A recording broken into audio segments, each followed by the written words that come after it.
Alhamdulillahi Rabbil Alamin Ar-Rahmanir Rahim Iyyaka na'budu wa iyyaka nasta'in ihdinas siratal mustaqim siratal ladzina an'amta 'alaihim ghairil maghdubi 'alaihim waladdallin.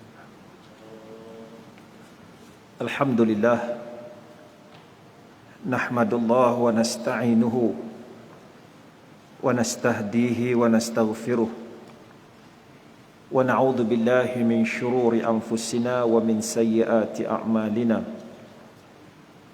Subhanaka la ilma lana illa ma 'allamtana innaka antal alimul hakim. Allahumma rabbi shrah li sadri wa yassir li amri wahlul 'uqdatam min lisani yafqahu qawli. Allahumma rabbana iftah bainana wa baina qaumina bil haqqi wa anta khairul fatihin. Amma ba'd. Yang dirahmati Allah, tuan-tuan imam, gurusi dan jawatan kuasa masjid, tuan-tuan muslimin, muslimat yang dirahmati Allah. Mudah-mudahan Allah buka pintu hati kita semua, diberi kefahaman, kekuatan untuk beramal dan menyampaikan. Kita masih lagi membicarakan prinsip yang kelima berkaitan dengan ra'yul imam wa naibuhu. Dan kita bincang pada pertemuan yang lepas berkaitan dengan 3 jenis masalih, iaitu mu'tabarah, mulghah dan masalihul mursalah. Kalau tak silap, kita berhenti pada perkara yang ketiga, masalihul mursalah. Sebab saya hari itu pinjam buku, sebab saya pun tak tanda, jenuh cari tadi. Baik, tuan-tuan dan rahmati Allah sekalian, yang kita bincang ialah berkaitan dengan maslahah. Maslahah ialah perkara yang memberi kebaikan, lawannya mafsadah. Sebagai umat Islam, agama kita menekankan peri pentingnya maslahah, dan dalam menilai antara maslahah dan mafsadah dia ada kaedah. Maka di sana lahirlah yang disebut masalih mu'tabarah, iaitu yang kita kena ikut. Yang kedua, mulghah, yang kita kena tinggal. Dan perbincangan yang penting, iaitulah namanya masalihul mursalah, iaitu perkara yang tidak dinaskan oleh syarak untuk menerimanya atau mengabaikannya. Jadi ia dianggap suatu perkara yang tidak dinyatakan hukumnya dan tiada bandingan untuk dinaskan hukumnya, sehingga ia boleh dikiaskan dengan yang lainnya. Asas kepada pertimbangan masalihul mursalah ini, dia tidak ada hukum. Dia terbuka, diberi keluasan. Bukan sekadar tidak ada hukum, malah tidak ada bandingan untuk kita kiaskan, kita buat perumpamaan dengan mana-mana hukum yang wujud. Maka di sana perbincangannya dalam kitaran masalihul mursalah. Contoh pada bab ini sangat banyak, antaranya menghimpunkan Al-Quran.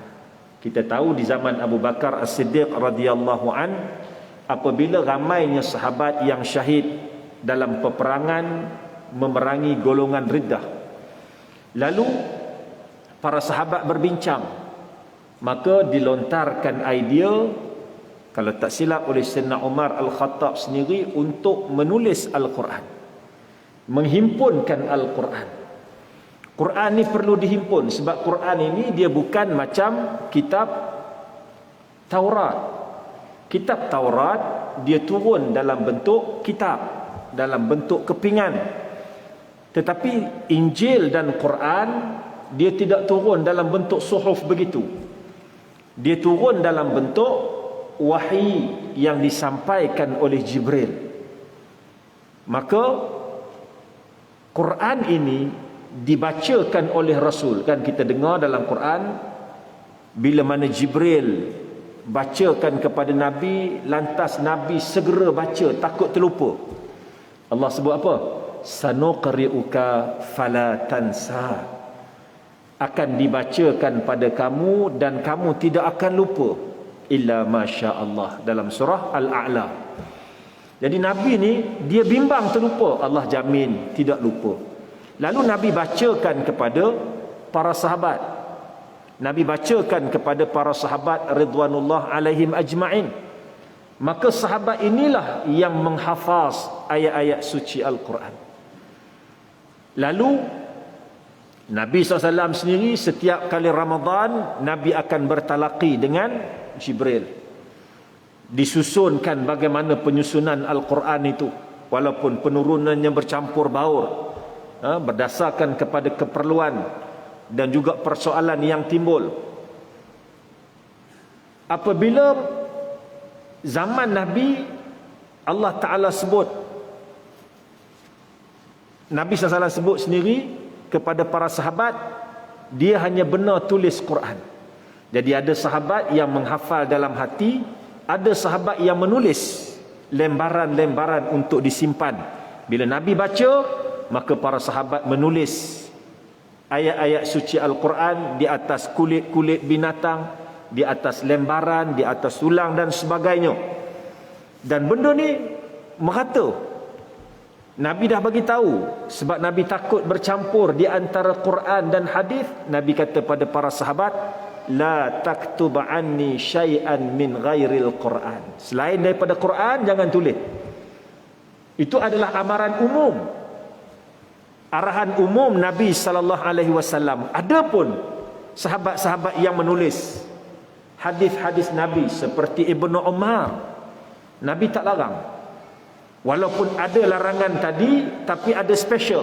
Larangan tadi sifatnya umum, sebab bimbang sebagaimana pengikut-pengikut Nabi Isa. Dia tulis semua sampai tak tahu mana satu wahyi, mana satu kata-kata Nabi Isa, malah mana kata-kata Hawariyun. Dicampur aduk sehingga Injil ni jadi cempera, kalut habis. Nabi pesan, Quran ini tak boleh tulis selain dari, jangan menulis selain daripada Quran, hanya Quran saja. Jadi para sahabat jelas, bila Nabi bacakan ayat Quran, sahabat-sahabat tulis, sahabat-sahabat hafal. Ada di kalangan para sahabat terpilih yang Nabi tahu keilmuannya, maka mereka ni dibenarkan menulis hadis-hadis Nabi sallallahu alaihi wasallam, antaranya Ibnu Umar. Baik. Jadi menghimpunkan Quran ini tidak ada dalil. Quran tak ada ayat suruh, Nabi pun tak ada sebut. Maka para sahabat ridwanullah alaihim ajma'in, Abu Bakar dan Umar melihat kepada maslahah, kepada kepentingan perlunya Quran ini ditulis kerana ramainya sahabat yang mati. Ada lembaran yang mungkin tak tahu di mana, lalu dihimpunkan balik Al-Quran dan disusun mengikut susunan yang diajar oleh Nabi SAW melalui Jibril alaihissalam. Jadi Quran ini dihimpunkan oleh Abu Bakar di zaman dia, disimpan. Akhirnya di zaman Sayyidina Uthman dikompilekan sekali lagi sehingga terkenal dengan Mashaf Uthmani yang ada pada kita hari ini. Dan Quran ini pula, itu baru bincang di sudut penulisan. Qiraat dia macam-macam lagi, tapi kita bincang hari ini ialah berkaitan dengan maslahah dihimpunkan Quran. Yang kedua, menyatukan kaum muslimin dengan satu mashaf. Lalu pelbagai mashaf yang ada ini daripada banyak-banyak rumah di zaman Sayyidina Uthman bin Affan disatukan supaya umat Islam membaca daripada Al-Quran yang satu. Bagi orang yang tak ngaji, dia kata tengok, ni Osman je mandai-mandai, padahal banyak lagi, kata dia. Padahal dia yang tak pandai. Sayyidina Osman menghimpunkan, lalu ditulis mashaf, dihimpunkan mashaf di zaman Sayyidina Osman, disebarkan kepada umat Islam supaya umat Islam ni tak balah. Sebab manusia ni dia lebih banyak cari sebab untuk berbalah daripada sebab untuk berpakat. Tak tahulah nak tunjuk pandai ke apa, tak tahu. Sedangkan Islam mengajar kita cari titik persamaan, bukan cari titik perbezaan. Kalau cari titik perbezaan, banyak sangat. Maka untuk mengelakkan perbalahan, disatukan umat Islam melalui satu mashaf. Jaminan bagi pembuat barang terhadap barang manusia yang rosak ketika di bawah jagaannya. Ini dalam bab orang-orang yang dia buat barang dan masih lagi belum diserahkan. Bagaimana? Ini ada hukum ini, dalam Quran tak ada, hadis tak ada, tapi di sudut maslahahnya, kepentingannya, kebaikannya kepada umat dibincangkan. Membunuh balas beberapa individu kerana membunuh seseorang dan menyusun jabatan kerajaan. Dalam bab qisas. Qisas ini yang bunuh tentulah seorang. Tak. Yang berlaku tukang bunuh seorang. Tapi dalam proses sebenarnya kadang-kadang bukan dia seorang saja yang membunuh. Ada yang mengarahkan pembunuhan. Ada yang merancang pembunuhan. Ada yang bersama-sama melaksanakan berlakunya pembunuhan. Seperti tukang pegang dia, tukang ikat dia, tukang colek dia. Jadi bagaimana kes-kes begini? Apakah hanya pembunuh saja yang terlibat? Maka demi maslahah, maka dibuat untuk maslahah, semua yang terlibat itu boleh dikaitkan untuk kes pembunuhan tadi. Itu perbincangan dia. Begitu juga berkaitan dengan menyusun jabatan kerajaan. Oleh kerana Islam agama yang baru memerintah, khasnya di zaman Sayyidina Umar Al-Khattab radhiyallahu an. Bukan nak cerita Umar ni hebat, memang hebat pun. Menceritakan kehebatan Umar bukan menafikan kehebatan Abu Bakar. Tetapi di zaman Umar tempohnya agak damai. Zaman Abu Bakar waktu singkat 2 tahun lebih kurang. Waktu itu sibuk berdepan dengan golongan Riddah. Maka Abu Bakar tak dapat menumpukan pada pembinaan struktur sebuah kerajaan. Bila berlaku di zaman Sayyidina Umar. Umar merintah lebih kurang 10 tahun. Kerajaannya sudah luas. Maka dapat pengajaran daripada kerajaan Rom dan Farsi yang dikuasai. Sebagaimana kisah bila mana ada sahabat yang bawa balik harta zakat yang begitu banyak, lalu jenuh nak kira. Jenuh nak kira, punya banyak. Akhirnya dicadangkan kepada Umar. Dia kata, kalau orang-orang di Farsi dia buat satu buku daftar. Ini bagaimana Umar Al-Khattab membaiki. Begitu juga berkaitan dengan gaji, kaki tangan kerajaan. Jangan ingat bila kerajaan Islam merintah ni jenis merdah gitu je. Sayyidina Umar Al-Khattab radhiyallahu an melihat, oleh kerana di peringkat awal mana-mana kaki tentera tidak dibayar gaji, mereka yang terlibat dengan peperangan hasilnya ialah daripada ghanimah, harta rampasan perang. Namun di sana ada harta yang sifatnya tanah yang kekal, yang tak boleh dipindah alih. Bagaimana kerajaan nak menguruskan ini? Sedangkan dimiliki oleh tuan, yang tuan itu terpaksa akur dengan kerajaan yang baru. Maka dibuat kaedah-kaedahnya. Akhirnya gaji-gaji dikhaskan kepada tentera-tentera. Tidak lagi hanya mengambil daripada ghanimah, maka dibagi.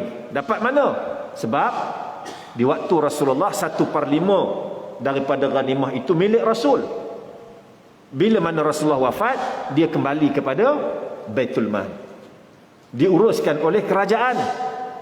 Maka banyaklah harta-harta. Maka Sayyidina Umar Al-Khattab radhiyallahu an memperbaharui banyak sistem dalam kerajaan. Tempoh 10 tahun itu, kalau kita tengok ada buku yang ditulis menceritakan bagaimana pembaharuan sistem kerajaan yang dibuat oleh Sayyidina Umar Al-Khattab radhiyallahu an yang sangat banyak. Ini semua tidak ada, tetapi diterima oleh Islam berdasarkan maslahah tadi. Nabi pernah sebut, al-hikmatu dallatul mu'min fa anna wajadaha fa huwa ahaqqa biha, atau kama qala sadaqa Rasul. Nabi kata hikmah kebijaksanaan itu milik kita, milik orang mukmin yang hilang. Di mana sahaja kamu dapati kebaikan, keistimewaan, kebijaksanaan itu, kamu ambil, bukan kamu lari. Oleh kerana komputer ni dibuat oleh orang kafir, kita pun tinggal habis komputer. Buat. Oleh kerana teknologi internet ni dibuat oleh orang kafir, kita tinggal baku. Tak boleh. Ini adalah hak kita. Cuma bagaimana kita memasukkan roh iman, bagaimana kita menguruskan dengan roh Islam, itu kerja kita, kerja para da'i. kerja para ilmuwan Islam. Nuklear yang dibuat oleh musuh-musuh Islam. Nuklear ini bertujuan untuk merosakkan. Apakah umat Islam tak boleh miliki? Boleh, dengan syarat digunakan untuk membangunkan manusia, membangunkan negara. Kerana nuklear itu sifatnya tidak hanya kepada memusnah, tapi boleh digunakan untuk tenaga dan sebagainya. Maka umat Islam kena meneroka, malah mengislamkan semua sistem-sistem yang buruk tadi kepada sistem Islam. Termasuklah demokrasi yang sampai hari ini tak pernah habis cerita dia.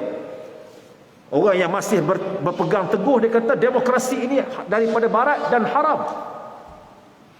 Dengan kita tidak menafikan demokrasi yang ada pada hari ini tidak memenuhi ciri-ciri Islam. Walau bagaimanapun demi maslahah, mana lebih baik? Sama ada mengambil jalan demokrasi atau memilih jalan untuk mengalih melalui peperangan, rampasan yang melibatkan keganasan, pembunuhan. Mana lebih baik? Sedangkan dunia sudah menerima sistem itu. Maka ulama-ulama perlu mengambil kira. Sedangkan Islam meletakkan yang paling utama adalah jalan damai, bukan peperangan. Islam walaupun dituduh oleh musuh-musuh, khasnya golongan orientalis, Islam ini memilih jalan peperangan. Tetapi kalau kita baca sirah Al-Quran, Nabi SAW melarang mana-mana para sahabat menyerang mana-mana negara, melainkan setelah diberi amaran, setelah disampaikan seruan dakwah, setelah diajak mereka berdamai. Tak boleh tiba-tiba mari serang. Mesti diseru kepada Islam dulu. Mesti diberi tawaran damai terlebih dahulu. Barulah boleh berlaku peperangan. Menunjukkan Islam ini adalah agama perdamaian. Allah sebut dalam jelas dalam Quran, wa in janahu lis-salmi fajnah laha. Sekiranya mereka cenderung kepada perdamaian, maka kamu kena terima. Wa tawakkal 'ala Allah. Selebihnya kamu serah pada Allah. Wa ayyuridu ayyakhda'uka, disebut dalam tu, kalau sekiranya mereka bercita-cita untuk memperdayakan kamu. Dia berdamai itu, dia kata rupanya dia tujuan dia nak menipu. Maka kamu hasbakallah fahasbakallah, kamu serah kepada Allah. Urusan kamu, kalau kamu nampak ianya wajar bila mana mereka minta perdamaian, maka ambil perdamaian itu dulu. Selebihnya serah kepada Allah Subhanahu wa taala. Apakah Islam ini bodoh? Dah. Allah Subhanahu wa taala mengajar kepada kita betapa perdamaian ini lebih utama. Sebab itu dalam perjanjian Hudaibiyah, Nabi SAW sebenarnya berkemampuan dalam tahun 6 Hijrah itu, kalau dia nak pergi serang Mekah, dia boleh serang. Dia ada kemampuan. Tetapi Nabi SAW memilih jalan damai. Walaupun kita melihat kepada intipati perjanjian Hudaibiyah itu dilihat sangat-sangat tidak adil, merugikan Islam. Tetapi Rasulullah SAW melihat kepada jangka panjang. Kita ni kira nak cepat, kita ni kira geram. Tapi Rasulullah melihat kepada jangka panjang Islam, terutamanya tempoh 10 tahun tidak ada gangguan kerana berlakunya gencatan senjata yang membolehkan Nabi untuk menyiarkan Islam kepada mana-mana negara di luar.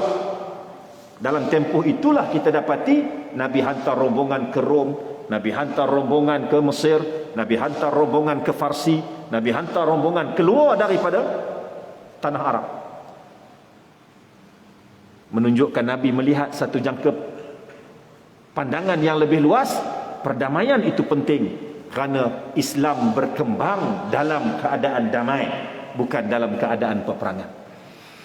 Antara syarat untuk mempraktikkan masalihul mursalah, dalam bab masalihul mursalah ini dia ada syarat dia. Bukan main redah je. Jangan semua ini kira maslahah. Jangan. Dia ada syarat dia. Pertama, maslahah hendaklah sesuatu yang nyata, bukan sekadar agak-agak. Dalam pertimbangan kita, kalau kita buat begini akan menatijahkan kesan maslahah ini jelas, maka kita boleh terima. Tapi kalau kita kata agak-agak rasanya boleh kot, tak confirm. Betul ke ni? Rasanya jangan. Kita buat kajian, kita buat penelitian, kita buat perkiraan, betul. kalau kita buat begini, insya-Allah hasilnya adalah kebaikan, maslahah kepada manusia. Di antara dua pilihan yang kita ada, pilihan ini akan memberi manfaat, pilihan ini akan membawa maslahah, maka jelas kita terima.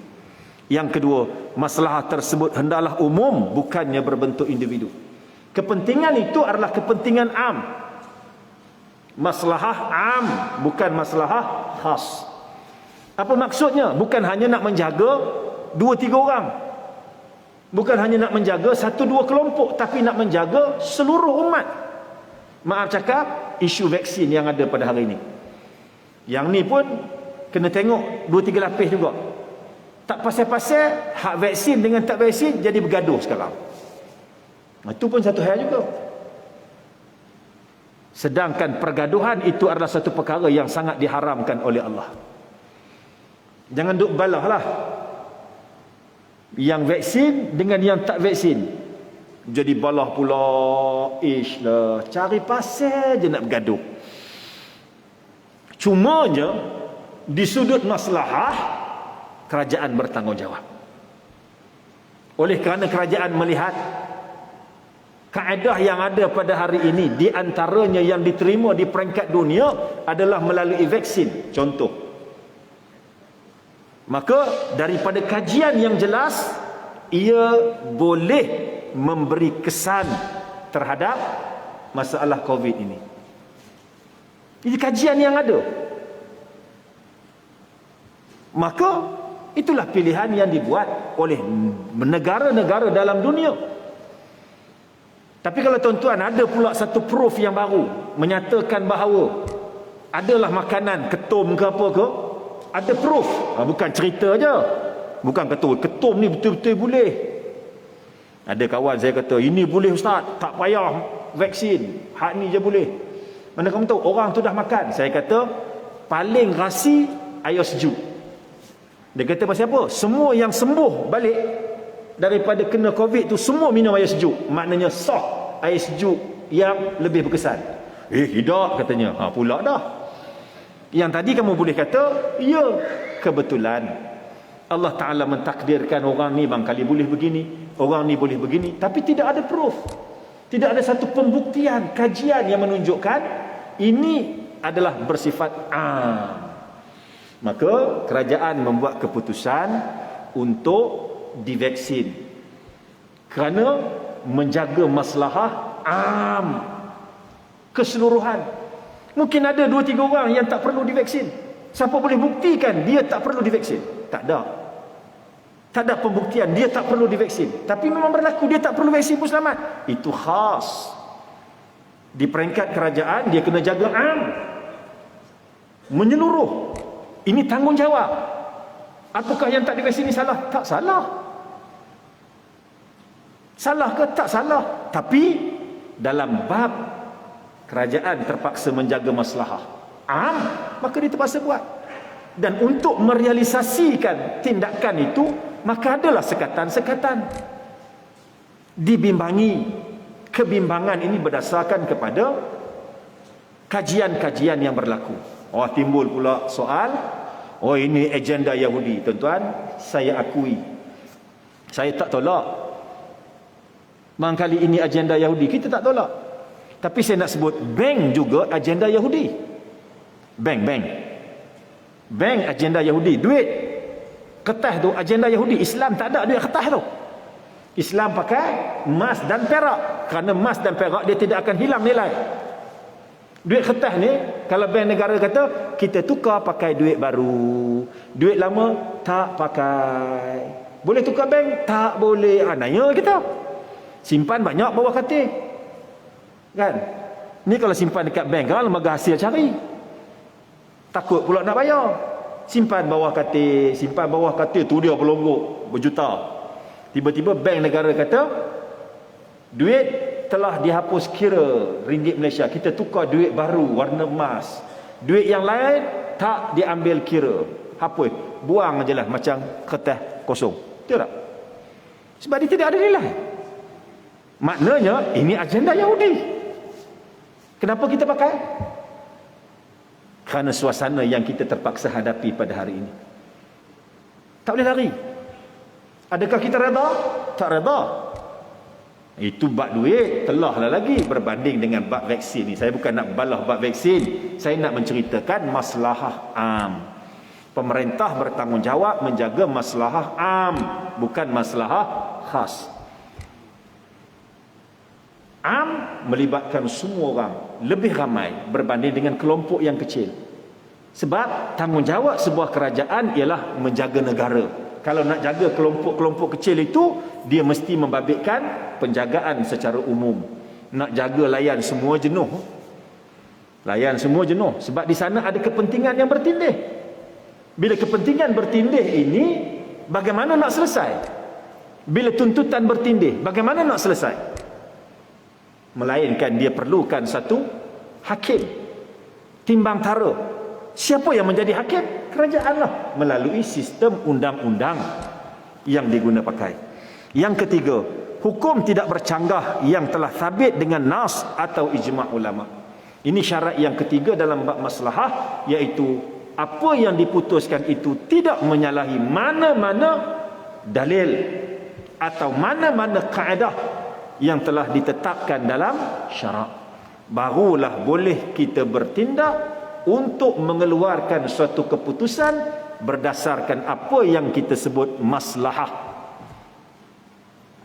Baik, perbezaan antara tiga skop ini, apa beza dia? Tadi mulghah, mu'tabarah, masalihul mursalah. Baik, ada baiknya kita mengetahui perbezaan antara bidang dan tiga skop yang dipraktikkan dengan pandangan pemerintah atau timbalannya yang dinyatakan oleh Al-Banna pada prinsip ini. Kita boleh mengetahuinya berdasarkan penjelasan sebelum ini dan contoh yang lalu. Untuk menjelaskan perkara ini, kami utarakan satu, skop yakni bidang yang tidak mengandungi nas. Terdapat dalil syarak dari Al-Quran dan Sunnah. Cuma apa yang tidak ada ialah penentuan makna atau mafhum dilalah dan penetapan secara qat'i. Skop yang pertama dia kata yang mengandungi ni, yang mengandungi nas, terdapat dalil syarak dari Quran atau Sunnah. Cuma yang tidak ada ialah penentuan. Ini bukan yang tidak ada ni, yang tidak mengandungi, yang mengandungi. Yang mengandungi nas, terdapat dalil Quran atau Sunnah. Cuma apa yang tidak ada ialah penentuan makna atau mafhum dilalah dan penetapan secara qat'i. Ada dalil dia, tapi dalil itu tidak qat'i. Dia tidak tuntas. Ada ruang untuk dibicarakan, ada ruang untuk ditakwil. Maka dia bukan hukum yang qat'i. Mungkin dia bersifat zanni, atau ayat-ayat yang tidak muhkamat, ayat-ayat yang sifatnya mutasyabihat, tidak boleh disabitkan secara jelas. Yang kedua, skop yang mengandungi beberapa andaian. Ia juga terdapat dalil syarak dari Quran dan Sunnah, tetapi berbeza dari yang sebelumnya kerana makna atau mafhumnya. Di sini jelas dan ditentukan aspeknya. Imam tidak memilih mana-mana aspek dari skop ini. Yang kedua ni pun diabaikan juga. Skop yang kedua juga diabaikan juga kerana membabitkan soal andaian. Andaian pilihan yang ada dalam syarak. Dia ada pilihan. Maka Al-Banna tidak bincang benda ni. Yang ketiga ini iaitu masalihul mursalah, yang tidak terdapat dalil sama sekali, sama ada sokongan atau penafian. Ia tidak dinyatakan apa-apa makna atau mafhumnya. Tuan, yang ketiga inilah fokus kita. Yang satu dua tu jangan pening. Yang satu dua tu selesai, tak timbul, tidak menjadi masalah dalam perbincangan. Yang menjadi perbincangan dan ruang untuk kita bicarakan ialah perkara yang ketiga, iaitu masalihul mursalah, yang tidak ada dalil sama sekali. Yang ada dalil, yang ada pilihan, sama ada dalil itu sifatnya tidak qat'i ataupun dalil itu sifatnya pilihan, yang tu tak jadi soal. Yang kita bincang ini, skop yang kita maksudkan ialah yang tidak ada dalil sama sekali, sama ada sokongan atau penafian, yang tidak dinyatakan apa makna atau mafhumnya. Baik. Mempraktikkan pandangan pemerintah itu disyaratkan tidak bertembung dengan syarak. Ini pengukuhan kepada tajuk awal kita. Masalihul mursalah tadi dia bincang dah, untuk kita faham. Kemudian dia pergi pula penjelasan, walaupun pandangan imam dan naibnya itu merupakan suatu yang perlu kita turuti dalam perkara yang tidak ada nas. Namun Al-Banna menjelaskan bahawa pandangan pemerintah atau timbalannya boleh dipraktikkan pada bidang yang dinyatakan sebelum ini dengan syarat tidak bertembung dengan kaedah syarak. Sebab itu Nabi SAW jelas sebut, alal mar'i sam'a wa ta'ah ma lam yu'mar bi ma'siyah, fa in umira bi ma'siyah fala sam'a wa la ta'ah. Bila ada dalil yang mengatakan tak boleh kerana benda ni maksiat, bila disuruh oleh mana-mana orang termasuk pemerintah atau mak ayah, kamu tak boleh dengar dan taat lagi dah.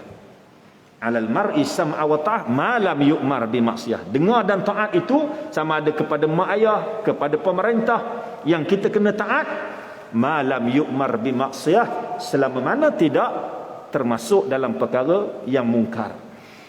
Fa in umira bi maksiyah, bila dia suruh kepada maksiat, fala sam'a wala ta'ah, waktu itu tak boleh dengar dan tak boleh taat lagi. Nah, sebab itu dalam kisah sahabat Nabi SAW dalam surah Luqman, Allah Ta'ala ceritakan tentang kisah sahabat ni dengan maknya, kan? Cerita mak dia dengan dia, di mana mak dia suruh dia keluar daripada Islam. Maka tak boleh. Malah disebut, dia kata, wahai ibu, kalau ibu diberi 100 nyawa keluar satu-satu untuk aku keluar Islam, aku takkan keluar. Ibu nak makan, makan, tak makan sudah. Kenapa? Fala tuti'huma, tak boleh taat. Tapi wasahibuhuma fid dunya ma'rufa, dalam urusan dunia yang tidak ada larangan, kena taat, kena berbuat baik.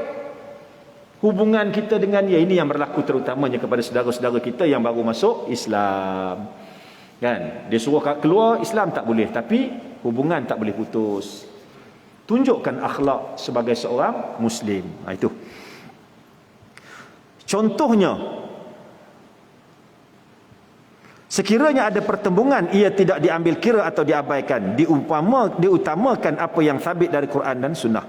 Contoh, salah seorang pemerintah Andalus yang berbuka pada siang Ramadan secara sengaja, lalu Yahya bin Yahya memfatwakan agar tidak dikenakan kafarah kerana tetapi wajib berpuasa berturut-turut selama 2 bulan. Pilihan hukuman yang sebegini tidak benar. Quran berlawanan dengan nas yang nyata, kerana mereka yang tidak berpuasa pada siang Ramadan hendaklah memerdekakan hamba, berpuasa atau memberi fakir miskin. Ini contoh je lah. Dia nak ceritakan satu contoh yang berlaku di Andalus. Andalus ni adalah wilayah kerajaan Umayyah, yang dibuka oleh Tariq bin Ziyad atas arahan daripada Musa bin Nusair, kalau tak silap di zaman Al-Walid bin Abdul Malik. Tariq bin Ziyad dia buka di bawah kepimpinan Musa bin Nusair. Kemudian bila dia dah buka semua, Musa bin Nusair tengok hebat kerajaan di Spanyol ni, dia pula pergi, dia pecat Tariq bin Ziyad. Ini perebutan politik, kan? Patut dia, hamba dia suruh pergi pimpin tentera, berjaya banyak, dia pecat kawan tu, sehingga kan orang tak tahu di mana kubur Tariq bin Ziyad. Sedangkan dia punya bukit dikenalkan, Jabal Tariq ataupun Gibraltar tu kan, di Spanyol. Dia pula pergi ambil alih. Penyudahnya bila Al-Walid bin Abdul Malik tengok, melampau pula lebih. Al-Walid panggil pula dia balik, pecat pula dia. Rasakan buat jahat ni tak boleh, dia pusing gitu je. Jadi cerita dia maknanya keputusan syarak dah ada. Siapa yang batalkan puasa, hukum dia kafarah dia begini-begini, tak boleh pula terus pintah dan sebagainya. Terkandung dalam bab ini contoh-contoh masalah yang diabaikan. Maknanya walaupun kita nampak ada kebaikan daripada perbincangan ataupun hukuman itu, tapi bercanggah dengan syarak, maka dia mulghah. Ditolak. Berubahnya pandangan berdasarkan uruf dan adat kebiasaan. Sebab itu setengah orang dia tak faham. Bila berubahnya pendirian kita terhadap sesuatu isu dalam Islam berlaku, bila tak faham, dia terikut-ikut dengan hujah musuh. Istilah sekarang apa tu kan? U-turn. U-turn lah. Apa ni sikit-sikit U-turn, sikit-sikit U-turn. U-turn ni apa? Kalau U-turn itu daripada buruk kepada baik, namanya taubat. Salah ke? Tak salah. Di mana buruknya U-turn? Kalaulah U-turn itu daripada tak elok kepada elok, daripada buruk kepada baik, namanya taubat. Tidakkah Allah kata tubu ilallahi taubatan nasuha? Bertaubatlah kamu kepada Allah dengan taubat nasuha. Itu U-turn. U-turn ni ada yang baik, ada yang buruk. Jangan pukul rata sekali. Sekarang bila U-turn je tak ada prinsip. Kan? Tak ada prinsip, tak ada pendirian. Kita mesti ada pendirian. Pendirian apa kalau benda salah? Nak pertahan apa pada benda yang tak betul? Kan? Baik. Keadaan itu berubah mengikut suasana. Banyak benda-benda yang boleh dipertimbangkan. Di sinilah perbincangan berkaitan dengan masalah tadi. Pemerintah atau timbalannya boleh mengubah pandangan dalam skop yang telah dinyatakan sebelum ini tadi mengikut perubahan keadaan, uruf dan adat kebiasaan. Bila suasana dah berubah, SOP-nya berubah. Tuan-tuan boleh merentas negeri. Saya bimbang masjid tak ada hari ini. Bukan orang tak ada, masjid pun tak ada sebab boleh balik kampung. Risau juga tadi kan, takut jam jalan. Tapi alhamdulillah sebab belum gaji, jadi jalan tak jam lagi. Gamaknya lah. Ataupun dah balik semalam kan. Wallahu taala alam. Nak ceritanya berubah. Dulu kata lain, bila suasana berubah, maka berubahlah keadaan. Ni duk jarak-jarak ni. Dulu elok je rapat. Besok lusa tak lama lagi banggali, mungkin boleh rapat balik. Apa ni? Maslahah berubah mengikut keadaan. Yang ni yang tak difaham. Bila orang faham, Imam Syafi'i rahimahullah, qaul qadim dengan qaul jadidnya berubah. Kenapa berubah? Bila dia pergi sini, udah keadaan berbeza. Maka dia melihat secara ilmunya itu yang lebih betul. Wajib kita U-turn kalau salah. Jangan menahan, jangan jadi apa istilahnya? Jangan jadi seperti pelepah pisang. Pelepah pisang ni udah terang-terang, tak elok, dah tua, dah ganyut, orang gerentak, tak mau lepas juga. Jadilah seperti pelepah kelapa, sedar diri terjun sendiri. Itu contoh perubahan. Bukan nak cerita perubahan tu, maknanya kalau rasa tak betul, kita tukarlah kepada pendirian yang lebih betul. Perubahan ini berlaku dari seorang pemerintah kepada pemerintah yang lain. Contohnya, Umar menegah penjualan Ummul Walad. Sedangkan penjualan begini pernah wujud pada zaman Rasul dan Abu Bakar. Ummul Walad iaitu hamba yang bersama dengan tuan dia lalu melahirkan anak. Hamba tadi digelar Ummul Walad, iaitu ibu kepada anak tuan. Ibu kepada anak tuan. Jadi zaman Abu Bakar, zaman Rasul boleh jual. Masuk zaman Umar tak boleh jual. Macam mana ni? Umar melawan Rasulullah ke? Umar melawan Abu Bakar ke? Tak. Dia tidak ada nas. Masuk zaman Sayyidina Ali, boleh balik jual. Apa Ali ni lagi teruk? Ali mengembalikan kepada Rasulullah. Sekarang jalan U-turn, tak boleh pula jual. Pula dah Ali lagi tak ada prinsip. U-turn memanjang. U-turn tak jumpa jalan balik. Waktu pun dah masuk, kena berhenti. Wallahu ta'ala alam. Kena berhenti mengejut tuan. Walaupun kita nak mendarat, tapi terpaksalah kita berhenti. Contoh yang lain tu kita tangguhlah. Kesempurnaan milik Allah. Kelemahan, kekurangan, sifat saya manusia biasa, minta maaf daripada tuan-tuan, mohon ampun dari Allah Ta'ala. Mudah-mudahan Allah pimpin kita dengan jalan kebaikan. Allah Ta'ala pelihara kita daripada sebarang musibah yang menyusahkan, dan Allah Ta'ala himpunkan kita di bawah keberkatannya insya-Allah. Dan maaf di atas keterlanjuran, terkasar bahasa, adab dan budaya. Itu sifat saya manusia biasa. Mudah-mudahan Allah ampunkan dan tuan-tuan maafkan. Bismillahirrahmanirrahim. Alhamdulillahirabbil alamin, wassalatu wassalamu ala asyrafil mursalin wa ala alihi washabbihi ajma'in. Allahumma ja'alna minal ulama'il 'amilin waj'alna minal muttaqinal muqarrabin waj'alna min ibadikas salihin. ربنا لا تزغ قلوبنا بعد إذ هديتنا وهب لنا من لدنك رحمة إنك أنت الوهاب ربنا آتنا في الدنيا حسنة وفي الآخرة حسنة وقنا عذاب النار صلى الله على سيدنا محمد وعلى آله وصحبه أجمعين والحمد لله رب العالمين سبحانك اللهم بحمدك أشهد أن لا إله إلا أنت أستغفرك وأتوب إليك بسم الله الرحمن الرحيم والعصر إن الإنسان لفي خسر إلى الذين آمنوا وعملوا الصالحات وتواصوا بالحق وتواصوا بالصبر قولوا قولي هذا وأستغفر